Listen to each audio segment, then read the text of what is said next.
औज़ुबिल्लाहिमिनश्शैतानिर्रजीम बिस्मिल्लाहिर्रहमानिर्रहीम। Dear students, अस्सलाम वालेकुम। उम्मीद करता हूँ आप तमाम स्टूडेंट खैरियत से होंगे। आज हमारा लेक्चर नंबर 2 कंप्यूटर का। लास्ट लेक्चर में हमने अपने कंप्यूटर सब्जेक्ट का इंट्रोडक्शन किया था कि कितने हमारे पास चैप्टर हैं और किस तरतीब से हमने उसको पढ़ना है। उसके बाद हमने पहला टॉपिक पढ़ा था कि कंप्यूटर होता क्या है, जिसमें हमने कहा था कि कंप्यूटर एक इलेक्ट्रॉनिक डिवाइस है। कौन सी? जनरल पर्पस इलेक्ट्रॉनिक डिवाइस है जो इनपुट लेती है किसी भी इनपुट डिवाइस के ज़रिए, प्रोसेस करती है किसी प्रोसेसिंग यूनिट के ज़रिए और आउटपुट देती है या हमें आउटपुट डिवाइसेस पे, या अगर रिक्वायर हो तो वो हमारी आउटपुट को किसी भी स्टोरेज डिवाइस पे सेव भी कर लेती है। तो आज हमारा जो टॉपिक है एवोल्यूशन ऑफ कंप्यूटर, कि कंप्यूटर का आगाज़ कैसे हुआ था, क्या हमारे पास ऐसे कौन कौन सी डिवाइसेस थी जो हम एज कंप्यूटिंग यूज़ किया करते थे, कंप्यूटिंग के लिए उसको यूज़ किया करते थे। तो सबसे पहले जो हमारे पास डिवाइस है वो है अबेकस। वो कौन सी डिवाइस है? अबेकस। अबेकस के बारे में कहा यह जाता है कि ये 20वीं सेंचुरी में चाइना में इन्वेंट की गई थी। ठीक है, 20वीं सेंचुरी में चाइना में इसको इन्वेंट किया गया था। अच्छा, यहाँ पर मैं एक और बात बताता चलूँ। जब स्टार्टिंग हुई तो बेसिकली कंप्यूटर की जितनी भी हमारी डिवाइसेस बनी थी बिल्कुल स्टार्टिंग के अंदर, वो मैथमेटिकल फंक्शंस को परफॉर्म करने के लिए बनाई गई थी। वो ज़्यादातर मैथ के ऑपरेशंस को परफॉर्म करते थे। तो अगर अबेकस की बात करें तो ये भी मैथमेटिकल फंक्शन ही परफॉर्म करता था। अच्छा, अब एक और यहाँ बात कि जब भी इस टॉपिक से रिलेटेड आपके पास पेपर में कोई क्वेश्चन आता है, चाहे वो लॉन्ग की सूरत में आए या किसी एक डिवाइस को डिफाइन करने के लिए कहे, तो आपने 2 से 3 चीज़ें ज़रूर लिखनी है कि वो कब इन्वेंट हुई थी, पॉइंट नंबर 1 यानी कि डेट, उसको किसने इन्वेंट किया था, ठीक है, साइंटिस्ट का नाम, वो क्या काम करती है, वो डिवाइस क्या काम करती है, कौन से ऑपरेशंस परफॉर्म करती है। ये 2-3 चीज़ें आपने लाजमी लिखनी है और उसके बाद लास्ट में उसका स्ट्रक्चर। ठीक है, तरतीब आप चेंज कर सकते हैं, स्ट्रक्चर पहले लिख दें, कोई मसला नहीं है, लेकिन ये पॉइंट्स आपने लाजमी लिखने हैं। अच्छा, अब यहाँ पे अगर हम बात करें अबेकस की, तो अबेकस मैंने जैसे भी बताया, कहा यह जाता है कि ये 20वीं सेंचुरी के अंदर चाइना में इन्वेंट किया गया इसको।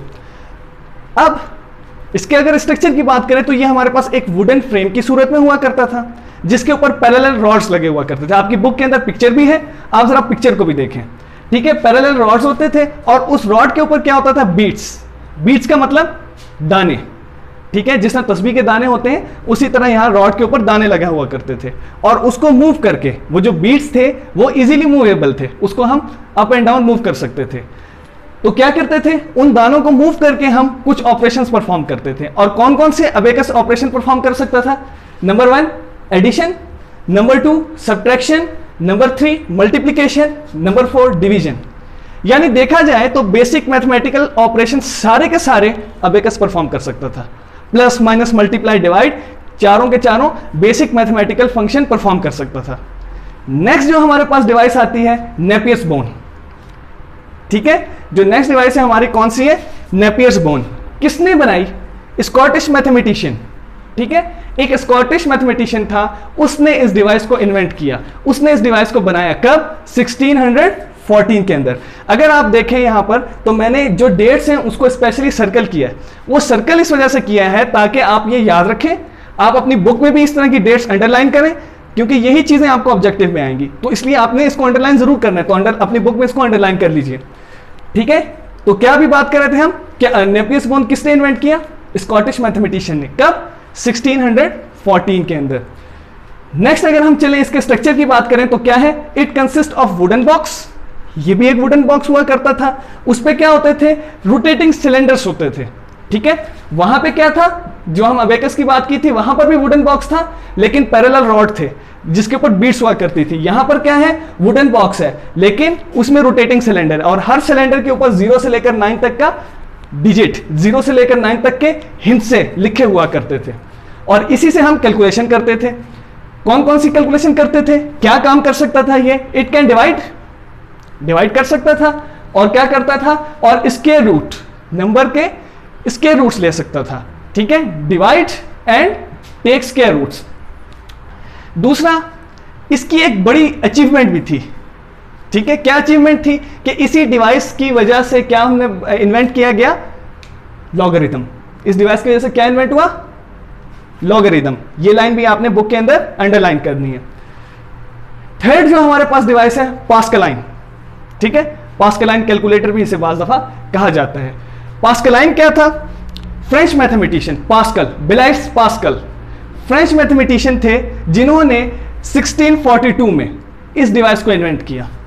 ठीक है, जैसे कि मैंने बताया कि स्टार्टिंग के अंदर जितनी भी डिवाइसेस थी वो कैलकुलेशंस के लिए यूज हुआ करती थी। अबेकस भी कैलकुलेशन कर रहा था, नेपियस बोन भी कैलकुलेशन कर रहा था, तो हमारे पास जो पास्कल, ये जो हमारे पास पास्कलाइन है या पास्कलाइन कैलकुलेटर है, ये भी क्या किया करता था, अभी जैसे मैंने बताया आप लोग, कैलकुलेशंस करता था। कौन सी कैलकुलेशंस करता था, इसको भी हम देख लेते हैं। दूसरी बात, जरा इसके स्ट्रक्चर पे आए, क्या हुआ करता था, इट यूज्ड रोटेटिंग व्हील, 0 से 9 तक उसके ऊपर डिजिट हुआ करते थे और रोटेटिंग व्हील होते थे। डिफरेंस अगर हम देखें, यहां पर क्या है, हमारे पास नेपियस बोन में क्या है, सिलेंडर, रोटेटिंग सिलेंडर थे, 0 से 9 तक का डेटा लिखा हुआ करता था, 0 से लेकर 9 तक के हिस्से होते थे। उसी तरह यहां पर रोटेटिंग व्हील है, वहां पे सिलेंडर था, यहां रोटेटिंग व्हील है, इसके ऊपर भी 0 से लेकर 9 तक हिस्से लिखे होते हैं, 0 से लेकर 9 तक डिजिट्स लिखे हुआ करते हैं। अच्छा, अब 0 से लेकर 9 तक हमारे पास हिस्से तो हैं, कैसे ये काम करता था, किसी भी आप गाड़ी का स्पीडोमीटर देख लें, मोटरसाइकिल का स्पीडोमीटर देख लें, क्या हुआ होता है, उसमें सबसे पहला वाला जो हमारे पास पहला वाला व्हील है, 0 से लेकर 9 तक उसमें डिजिट्स लिखे हुए, 9 के बाद जैसे ही 0 आया, सेकंड व्हील आगे मूवमेंट उसकी शुरू हो गई, फिर सेकंड व्हील जैसे ही 0 से लेकर 9 तक वापस 0 आया, थर्ड व्हील की मूवमेंट शुरू होगी। तो इसी तरह इसकी मूवमेंट हुआ करती थी कि फर्स्ट व्हील हमारा जब भी अपना सर्कल कंप्लीट करता था, अपना साइकिल कंप्लीट करता था, फिर सेकंड व्हील का सर्कल और उसकी साइकिल स्टार्ट होता था, फिर थर्ड व्हील, इसी तरह जितने भी हमारे पास व्हील्स होते थे या वो रोटेट किया करते थे।